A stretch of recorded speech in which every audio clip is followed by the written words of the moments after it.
कांग्रेस प्रदेश अध्यक्ष मोहन मरकाम ने संघ प्रमुख मोहन भागवत के छत्तीसगढ़ दौरे को लेकर एक बयान दिया है। उन्होंने कहा कि सामाजिक सौहार्द भागवत ना बिगाड़े, बीजेपी और आरएसएस का फूट डालो राज करो का एजेंडा है। मोहन भागवत के आने से कोई परहेज नहीं है, लेकिन जब वो आते हैं हमेशा एक शंका बनी रहती है कि छत्तीसगढ़ की धरा में हम सब मिलजुल कर रहते हैं और बीजेपी और आरएसएस लड़ाकर वोट का ध्रुवीकरण करना चाहती है।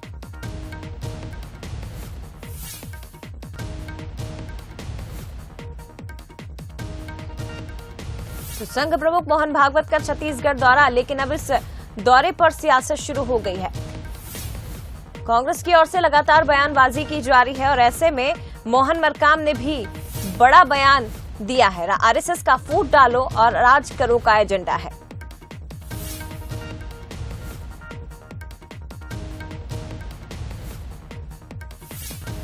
तो ये बड़ा बयान दिया गया मोहन मरकाम की ओर से। कांग्रेस प्रदेश अध्यक्ष है, उन्होंने ये कहा है कि सामाजिक सौहार्द ना बिगाड़े भागवत, क्योंकि बीजेपी और आरएसएस का जो एजेंडा है वो फूट डालो और राज करो का है। मोहन भागवत से कोई परहेज नहीं है, लेकिन जब वो आते हैं हमेशा एक शंका बनी रहती है, क्योंकि बीजेपी और आरएसएस लड़ाकर वोट का ध्रुवीकरण करना चाहती है। तो ये बड़ा बयान दिया गया है।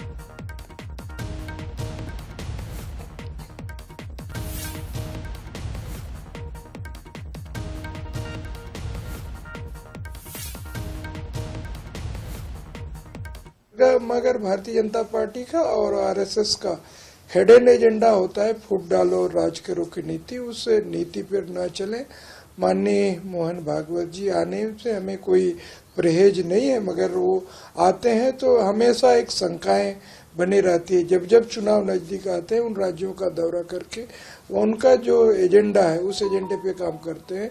जबकि आरएसएस हमेशा कहती है हम कोई राजनीतिक दल के लोग नहीं हैं, हम लोग सांस्कृतिक, हम लोगों का राष्ट्रवाद की ओर हम जाने वाले हैं। मगर हमें लगता है कि जो पीछे से बैकअप आरएसएस करती है वो नहीं होना चाहिए। हम माननीय मोहन भागवत जी से अपील और निवेदन करेंगे। काम के इस बयान पर बीजेपी प्रवक्ता की ओर से भी पलटवार किया गया है। क्या कुछ बयान दिया है वो सुनिए। आज 97 वर्ष पूरे हो गए राष्ट्रीय स्वयंसेवक संघ को लगातार काम करते हुए, और कांग्रेस पूरे देश में राज करती थी, अब 2 प्रदेशों में बची है। जो डर गया सो, तो निश्चित रूप से राजस्थान और छत्तीसगढ़ में ही कांग्रेस बची है। और जब छत्तीसगढ़ में माननीय मोहन भागवत जी आ गए तो इनकी धरती हिलना स्वाभाविक है।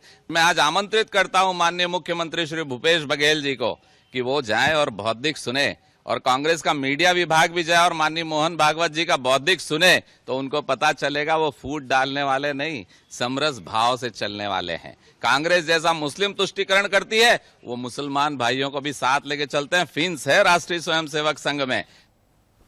चलिए इसी खबर पर ज्यादा चर्चा हम करेंगे। सीधे रुक करते गौरव शुक्ला हमारे साथ लाइव जुड़ गए हैं। गौरव, संघ प्रमुख मोहन भागवत छत्तीसगढ़ दौरे पर भले ही किसी भी उद्देश्य से पहुंचे हों, लेकिन कांग्रेस के जरूर निशाने पर आ गए। एक तरफ मुख्यमंत्री भूपेश बघेल भी एक बड़ा बयान देते हैं कि धर्मांतरण और सांप्रदायिकता ये बीजेपी और आरएसएस के 2 मुख्य हथियार हैं। दूसरी तरफ मोहन मरकाम की ओर से कहा जाता है, उनकी ओर से भी एक बड़ा बयान दिया जाता है कि सामाजिक सौहार्द बिगाड़ते हैं वो जब भी छत्तीसगढ़ आते हैं। हमेशा हमारे मन में ये शंका बनी रहती है।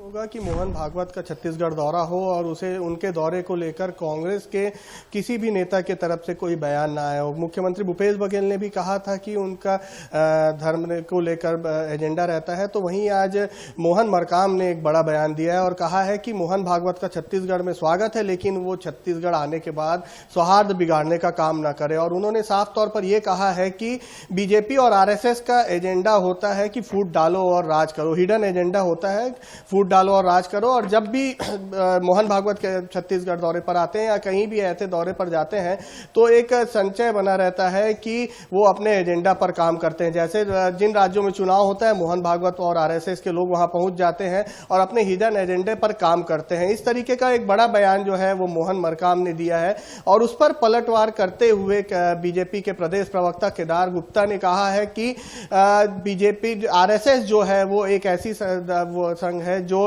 लगातार लोगों को जोड़ने का काम करता है। कांग्रेस को इसकी जानकारी नहीं है और केदारनाथ गुप्ता ने सीधे मुख्यमंत्री और मीडिया, कांग्रेस मीडिया विभाग को जो मोहन भागवत है उनके बौद्धिक सुनने का न्योता दिया है। उन्होंने कहा है कि मुख्यमंत्री भूपेश बघेल के न्योता पर जब मोहन भागवत कौशल्या माता मंदिर तक जा सकते हैं तो हम भी उन्हें न्योता देते हैं कि वो आए और मोहन भागवत का बौद्धिक सुने, तो उन्हें समझ में आ जाएगा कि फूट डालो और की राजनीति कौन करता है और कौन नहीं करता है, वो इस बात से पूरा स्पष्ट हो जाएगा। जी ठीक है गौरव, बने रहिएगा।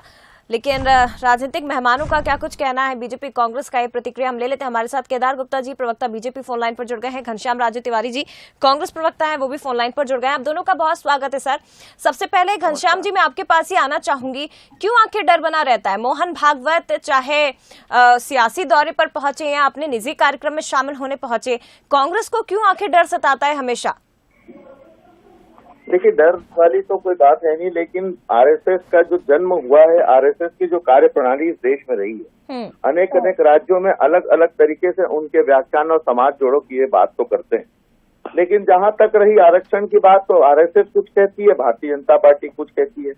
लगातार इनके बातें या इनके वाक्य ऐसे होते हैं कि कहीं न कहीं जनमानस में विवाद की स्थिति निर्मित होती है। ये सुनने के लिए न्योता देने की बात कर रहे हैं। पहले ये देश के लोगों को सुनाने जो ये प्रयास कर रहे हैं भारत को जोड़ने के लिए, उसकी जो विखंडता है उस पर बोले। जब देश में विकराल स्थिति आती है तब आरएसएस समाज सेवी बनकर कभी आगे नहीं आती, लेकिन जहां भारतीय जनता पार्टी की स्थिति खराब होती है वहां पर ये समाज सेवी बनकर जनमानस में प्रचार करने जरूर पहुंचते। तो ये इनकी नीति रही है। भारतीय जनता पार्टी के मित्र संस्था है ये, इनका सीधा सीधा राजनीति से जुड़ाव है। जिस प्रकार से देश में आज विभिन्न पदों पर समाज संगठन के इनके लोग बैठे हुए हैं, ये जनता को गुमराह करने की बात करते हैं कि समाज सेवा कर रहे हैं, मूल उद्देश्य इनका राजनीति है। नहीं तो ऐसा कौन सा बयान घनश्याम राजू तिवारी जी दिया है मोहन भागवत जी ने कि आप लोग इस तरह की बातें कर रहे हैं कि फूट डालो, राजनीति करो, इनका एजेंडा होता है? मुख्यमंत्री भूपेश बघेल भी सांप्रदायिकता की बात कर रहे हैं, सांप्रदायिकता उनका हथियार है, ये क्या बयान दिया उन्होंने? जया जी, मुझे लगता है कि आपके प्रतिष्ठित चैनल में अनेकों बार ऐसे बयान आरएसएस मोहन भागवत जी के आए हैं जिनसे कहीं भी नहीं लगता कि भारत एक हो सकता है या भारत की एकता और अखंडता की उनकी बातें जुड़ाव करती हो। हमेशा ही विखंडता की स्थिति निर्मित होती दिखी है और मैं किसी एक पर्टिकुलर बयान पर नहीं जाऊंगा। तमाम ऐसे बयान हैं जिसको आपने भी सुना है, हमने भी सुना है, देश की जनता ने भी सुना है। तो ये जोड़ने का या भारत से करने की इस पर क्यों नहीं जवाब देते मोहन भागवत? ठीक है, आज देश में जो विकराल समस्या है, सांप्रदायिकता तनाव फैला हुआ, उस पर क्यों नहीं बोलते बात? चलिए ठीक है, केदार जी से जवाब ले लेते हैं। घनश्याम जी, केदार गुप्ता जी भी हमारे साथ जुड़े हुए हैं। केदार गुप्ता जी, क्या कहेंगे, क्योंकि ये बड़ा आरोप कांग्रेस की ओर से लगाया जा रहा है, खुद मुख्यमंत्री भूपेश बघेल ये बातें कर रहे हैं। देखिए, कांग्रेस की जो नीति है उस नीति में ही कांग्रेस सदा उलझती रही है और आज भी उलझ रही है। ये खाली मुस्लिम तुष्टीकरण के आधार पर देश में राजनीति करते आए और राष्ट्रीय स्वयंसेवक संघ हमेशा समरसता समभाव की बात करती आई। माननीय नरेंद्र मोदी जी एक स्वयंसेवक है, उन्होंने नारा दिया सबका साथ, सबका विकास, सबका प्रयास, और मैं कहता हूँ उसमें अंदर भाव है कि सबका अधिकार। ये देश में रहने वाले कोई भी धर्म संप्रदाय के लोग हैं, अगर उसका अधिकार, कोई सबका अधिकार देश में मानती तो भारतीय जनता पार्टी राष्ट्रीय स्वयंसेवक संघ मानती। ये तो खाली मुस्लिम तुष्टीकरण, अनेकों बार इनके बयान आए, ये अल्पसंख्यकों का पहला अधिकार है भारत की सुविधाओं पर, ऐसा कई बार कांग्रेसी नेताओं ने कहा। मुझे लगता है कि माननीय मनमोहन सिंह जी ने भी कहा है। तो और दूसरी बात, जब आप उनसे पूछ रही थी कि ऐसा कौन सा बयान भागवत जी ने दिया, माननीय भागवत जी ने कभी, तो उनके पास से जवाब नहीं आया। तो ये खाली दिग्भ्रमित करते हैं, ये षड्यंत्रकारी लोग हैं, संघ के ऊपर ये आरोप प्रत्यारोप करते हैं, संघ से इतना भयभीत होते हैं कि संघ पर प्रतिबंध भी लगाया और अनेक स्वयंसेवकों को मीसा में बंदी भी बनाया। उसके बावजूद संघ लगातार आगे बढ़ रहा है और कांग्रेस लगातार पीछे हट रही है। अब तो 2 जगह बाकी है, छत्तीसगढ़ और राजस्थान से भी 2023 में इनका सफाया। ठीक है, वो जनता पर छोड़ देते हैं। केदार जी, फिलहाल शुक्रिया आपका। घनश्याम राजू तिवारी जी, आपका भी बहुत धन्यवाद बंसल न्यूज से बातचीत के लिए। तो संघ प्रमुख मोहन भागवत छत्तीसगढ़ के 2 दिवसीय दौरे पर हैं, लेकिन एक बार फिर छत्तीसगढ़ में अब उनके दौरे पर सियासत शुरू हो चुकी है और बयानबाजी का दौर शुरू हो चुका है। संवाददाता गौरव हमारे साथ जुड़े थे, आपका भी बहुत शुक्रिया गौरव तमाम बातचीत के लिए।